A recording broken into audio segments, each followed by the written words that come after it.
சொல்றா, யார் இந்த பித்தன்? பித்தன் நீ நினைக்கிற மாதிரி சாதாரணமான ஆள் இல்லை.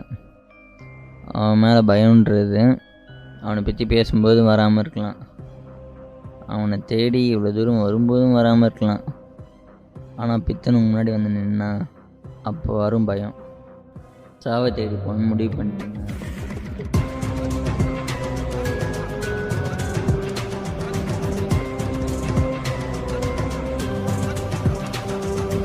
என்ன நடந்தாலும் நான் பொறுப்பு இல்லை, என்ன நடந்தாலும்